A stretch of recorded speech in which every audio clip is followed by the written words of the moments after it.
नमस्कार, स्वागत है आपका हमारे चैनल दैनिक पड़ताल टीवी पर। आज हम एक ऐसी दुखद खबर लेकर आए हैं जिसने पूरे देश को हिलाकर रख दिया है।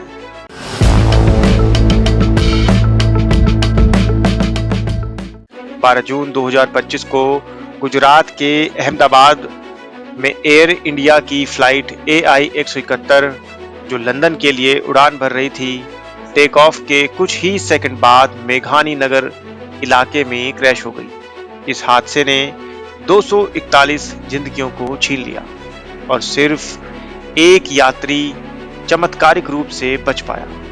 आज हम इस हादसे की पूरी कहानी आपको सुनाने जा रहे हैं। 12 जून 2025 गुरुवार दोपहर 1:38 अहमदाबाद के सरदार वल्लभ भाई पटेल इंटरनेशनल एयरपोर्ट से एयर इंडिया की फ्लाइट AI 171 एक बोइंग 787 ड्रीम लाइन नगर लंदन के गैटविक एयरपोर्ट के लिए उड़ान भरती है, लेकिन सिर्फ 2 मिनट बाद दोपहर 1:40 पर यह विमान मेघानी नगर के रिहायशी इलाके में BJ मेडिकल कॉलेज के हॉस्टल की इमारत से टकरा जाता है।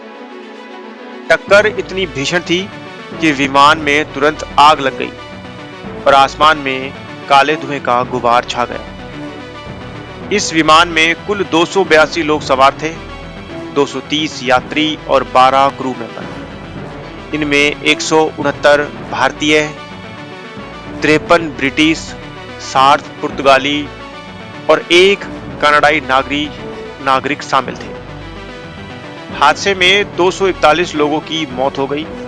सिर्फ एक यात्री जो सीट नंबर 11A पर बैठा था, एक भारतीय मूल का ब्रिटिश नागरिक, वो जीवित बचा। उसे तुरंत अस्पताल ले जाया गया जहां उसका इलाज चल रहा है। चश्मदीदों की मुताबिक विमान टेक ऑफ के बाद बहुत नीची उड़ान भर रहा था। यह BJ मेडिकल कॉलेज के हॉस्टल और मेस बिल्डिंग से टकराया, जिससे इमारत पूरी तरह तबाह हो गई। विमान का मलबा 1.5 किलोमीटर के दायरे में फैल गया। हादसे के समय हॉस्टल में मौजूद 40 से 50 डॉक्टर और मेडिकल छात्राएं भी घायल हुए। आग इतनी भयानक थी कि रेस्क्यू ऑपरेशन में काफी मुश्किलें आई।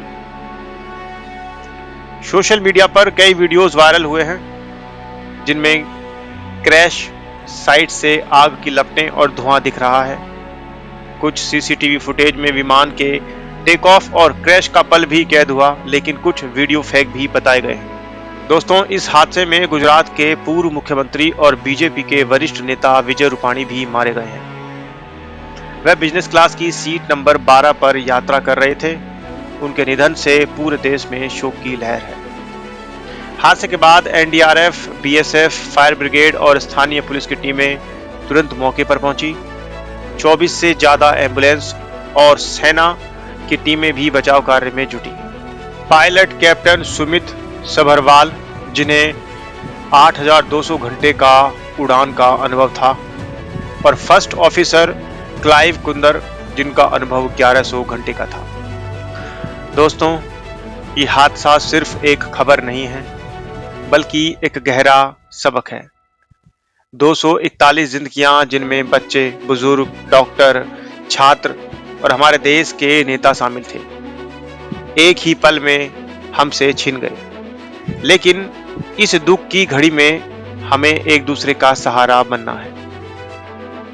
सोशल मीडिया पर फेक वीडियो और गलत जानकारी तेजी से फैल रही हैं। इससे परिजनों को और दुख पहुंचता है।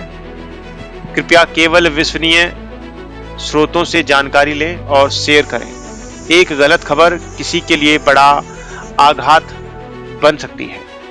PM मोदी ने अहमदाबाद पहुंचकर प्लेन क्रैश वाली जगहों का दौरा किया, जहां वो करीब 10 मिनट तक रुके।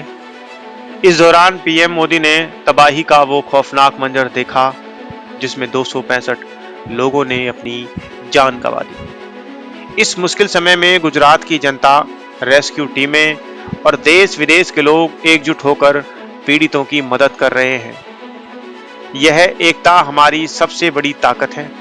हम सभी को अपने आसपास के लोगों की मदद करने के लिए हमेशा तैयार रहना चाहिए। दुनिया के सबसे घातक प्लेन क्रैश में जिंदा बचे इकलौते शख्स से पीएम मोदी ने अस्पताल में मुलाकात की।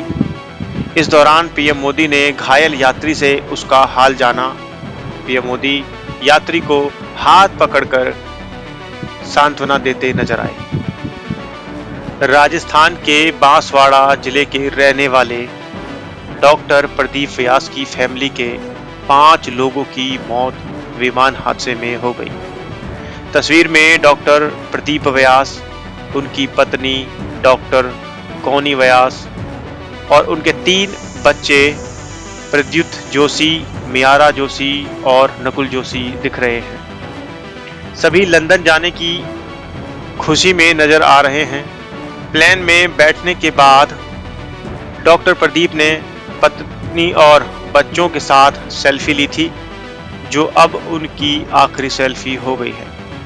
इस हादसे में डॉक्टर प्रदीप व्यास के परिवार के 5 सदस्यों की दर्दनाक मौत हो गई।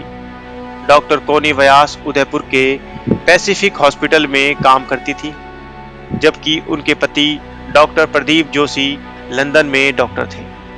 डॉक्टर कोनी ने पति के साथ लंदन शिफ्ट होने के लिए कुछ दिन पहले ही उदयपुर की नौकरी छोड़ दी थी, जो आज इसी फ्लाइट से लंदन जा रहे थे। भारतीय इतिहास के सबसे बड़े विमानन दुर्घटनाओं में से एक मानी जा रही है यह दुर्घटना में 242 लोगों को ले जा रहा एयर इंडिया का बोइंग 787-8 ड्रीम लाइनर विमान अहमदाबाद हवाई अड्डे से उड़ान भरने के तुरंत बाद दुर्घटनाग्रस्त हो गया। दोस्तों, यह हादसा हम सभी के लिए एक गहरा सदमा है। हम उन सभी परिवारों के साथ हैं जिन्होंने अपने प्रियजनों को खोया। हम प्रार्थना करते हैं कि मृतकों की आत्मा की शांति उन्हें। दोस्तों, ये हादसा हम सभी के लिए एक गहरा सदमा है। हम उन सभी परिवारों के साथ हैं जिन्होंने अपने प्रियजनों को खोया। हम प्रार्थना करते हैं कि मृतकों की आत्मा को शांति मिले और घायलों को जल्द स्वस्थ लाभ हो। आपसे निवेदन है कि इस वीडियो को लाइक, शेयर करें और हमारे चैनल को सब्सक्राइब करें, ताकि हम ऐसी महत्वपूर्ण खबरें आप तक पहुंचाते रहें। कमेंट बॉक्स में बताएं कि आप इस हादसे के बारे में क्या सोचते हैं और हमें क्या बेहतर करना चाहिए। अंत में एक छोटा सा अनुरोध, अपने परिवार और अपने दोस्तों के साथ समय बिताएं, उन्हें प्यार दें, क्योंकि जिंदगी का कोई भरोसा नहीं। हम फिर मिलेंगे एक नई खबर के साथ। तब तक सुरक्षित रहें, एक दूसरे का ख्याल रखें। नमस्कार, जय हिंद।